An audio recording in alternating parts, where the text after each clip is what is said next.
Сәлем достар, сіздермен бірге айтылмаған құпия каналы. Маған тіркеліп, лайк басуды ұмытпаңыздар. Аяулым мен Айдана мектеп кезінен ажырамастай дос болған. Бір партада отырып, өмірдің әр қадамын бірге өткерді. Бірі үндемей жүрсе, екіншісі оның жанын түсініп қоя беретін. Олар екеуі болып, күнде сабақтан кейін серуендейтін. Бір-бірінің үйіне барып, құпияларымен бөлісетін. Айдана көңілді, ашық мінезді болса, аяулым сабырлы, ойлы қыз еді. Қарама-қайшы мінездер оларды тіпті жақындата түсті. Аяулым, екеуміз ешқашан айырылмаймыз, иә? Деп жиі айтатын Айдана. Мәңгілік достармыз, деп күлетін аяулым сеніммен. Уақыт өте келе, бұл достықтың сыналатын сәті туатынын екеуі де білмеген. Аяулым құрбыларымен отырған кеште Айдананың телефонына түнде сөйлесеміз бе деген бейтаныс хабарлама түсіп кеткенін байқап қалады. Хабарлама жігітінің есімімен сақталған номерден келіпті.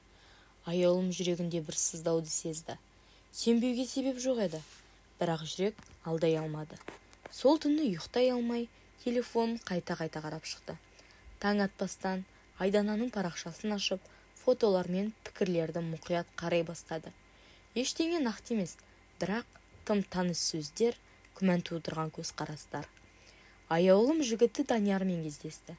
Күлімдеген жүз, салқын дауысы бұрынғыдай емес сияқты. Бірақ ол ештеңе байқатпады. Керісінше гүл сыйлап, саған бәрі үшін рахмет деді. Тағы да күмән. Кешке Айданаға хабарласқанда, ол телефонды алмай қойды.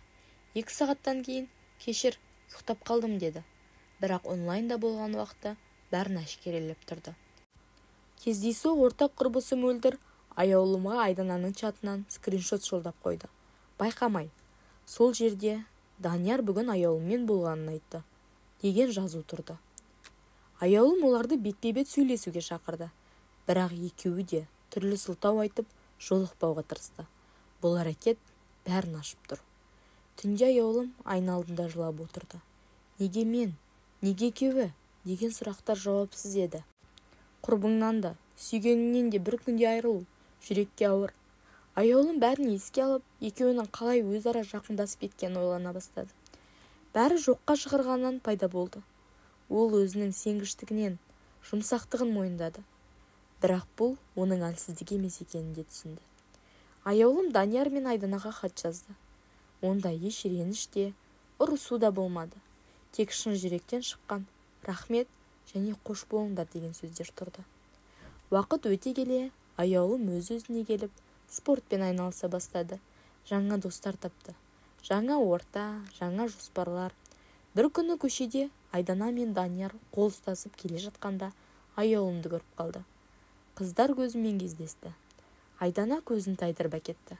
Аяулым сол сәтте өз жүрегінің толық сауығып кеткенін сезді. Бұрынғы реніштің орнына тыныштық, өз-өзіне деген сыйластық орнады. Өткеннің бәрі сабақ. Аяулым мен Айдана бірге өсті десе де болады. Бастауыш сыныптан бері әр демалыста бірі екіншісінің үйіне қонып, сериал көріп, түн ортасында дейін сырласатын. Айдана аяулымның барлық армандарын білетін. Ең үлкен арманы адал махаббат. Айдана жиі күліп, сен әлі өз ертегіңді күтесің бе, романтик қыз, дейтін. Аяулым болса, бір күні біреу келеді. Сен ешқашан ренжітпейтін, сенетін жігіт деп жауап беретін. Сол кезде Айдана үнсіз қалатын. Бірақ бұл үнсіздіктен не барын аяулым ұға алмаған еді. 11-ші сыныптың күзінде аяулым Даниярмен танысты. Ол биіктеу, сымбатты, сабырлы жігіт болатын. Алғаш көргенде-ақ жүрегі жылып кеткендей болды. Данияр да оған ерекше көзқараспен қарайтын. Бір күні гүл әкеліп, бүгін сен өте ерекше көрінесің деді. Сол сәттен бастап олар сөйлесе бастады. Айдана аяулымның бұл махаббатына шын қуанатын. Әр кеште телефон арқылы Данияр не деді, қайда бардыңдар, не істедіңдер деп қызығып сұрайтын. Бірақ бір сәттерде бұл қызығушылық тым артық боп көріне бастады.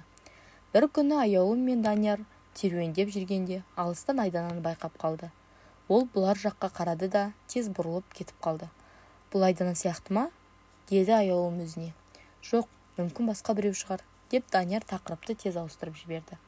Сол сәтте алғаш рет бір түрлі сезім пайда болды. Бірақ аяулым өз ойына өзі ұялып, бәрін ысырып тастады. Айдана соңғы кездері хабарласуды сиретіп, бұрынғыдай жиі кездеспейтін болды. Сабақ көп, деді ол. Телефон сынды, деді келесте. Бірақ аяулым оның Инстаграм парақшасында белсенді екенін көріп отырады. Екеумізді не бөліп жатыр деген ой санасына қайта-қайта оралатын. Аяулым алғашында түсіністікпен қарады, бірақ іштегі бір дауыс бұл жай ғана сәйкестік емес екенін сыбырлай берді. Бұрын күнде сөйлесетін Айдана енді хабарласса жауап кеш, салқын. Не болып жүр өзі, деді аяулым мөлдірге. Айдана ма? Сол кезде Даниярмен көп сөйлесіп жүр-ау деймін. Сол сәтте жүрегі шым ете қалды. Аяулым үндемеді, бірақ дәл сол түні бұрынғы хаттарды, суреттерді қайта оқып шықты. Айдана ешқашан дәл солай жоғалып көрмеген, ал енді жасырынып жүргендей. Құрбың болсам да шындықты айту қиын ба саған, деді іштей, бірақ оны бетпе-бет сұрауға батпады. Аяулым үнсіздікті сақтады, себебі шындық өзі-ақ ашыларын сезді. Бір күн аяулым Айдананы кездейсоқ көріп қалды. Сабақтан кейін кітапханаға бара жатыр еді. Мектептің артқы жағындағы саябақта Айдана біреумен сөйлесіп тұрған. Аяулым жақындап келіп еді, жүрегі тарс ете түсті. Айдана, Данияр. Екеуі қарата-қатар отырған. Даниярдың қолы Айдананың білегін ұстап тұр. Қыз күліп отыр. Аяулым сәл тоқтап қарап тұрды. Өз көзіне өзі сенбей, жүрегі дүрс-дүрс соғып кетті. Бірақ ішкі даусы, бітті, бұл күдік емес, бұл шындық, деді. Сол сәтте Айдана жан-жағына қарап, аяулымды көріп қалды. Көздері түйісті. Айдана шошып кетті. Орнынан тұра бергенде аяулым жай ғана басын шайқап, бұрылып кете барды. Кешке Айданадан хабар келді. Кешірші, кездейсоқ кездестік. Мен де не болып жатқанын түсінбей қалдым. Аяулым телефонға ұзақ қарап отырды. Саусағы дірілдеп, жауап жазбады. Біраздан соң тағы хабарлама келді. Мен саған бәрін айтқым келген, бірақ сен ренжиді деп қорықтым. Осы сөз аяулымның жанын одан сайын ауыртты. Ренжітпей, мені алдау дұрыс болды ма? Деді өз-өзіне. Көп ойланбай Айданаға соңғы хабарламасын жазды. Сен менің жанымды ойлаған жоқсың. Тек өзіңнің ыңғайыңды ойладың. Енді бәрі кеш. Мен кешірмеймін, жай ғана тыныш кет. Хабарламаны жіберді де телефонын сөндіріп тастады. Көзінен бір тамшы жас ақты. Бұл әлсіздіктен емес еді. Бұл құрбысының сатқындығынан, жігітінің алдауынан болған көз жас еді. Бұл жүректің соңғы рет ауырған еді. Келесі күн бәрібір келді.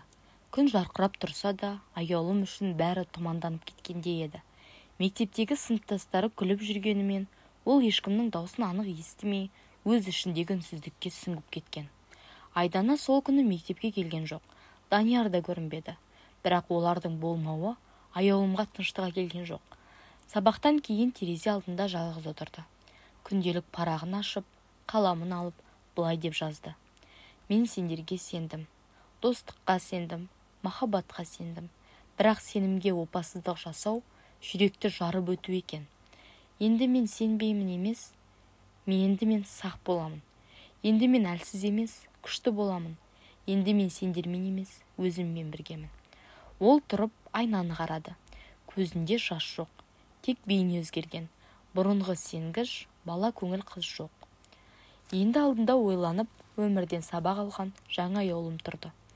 Сол сәтте телефонына мөлдірден хабарлама келді. Сені қатты жақсы көремін. Нағыз дос екеніңді енді түсіндім. Керек болса, жаныңнан табыламын. Аяулым жымиды. Барлық адам бірдей емес. Кейбірі көлеңке болса, кейбірі шырақ екен, деді ішінен.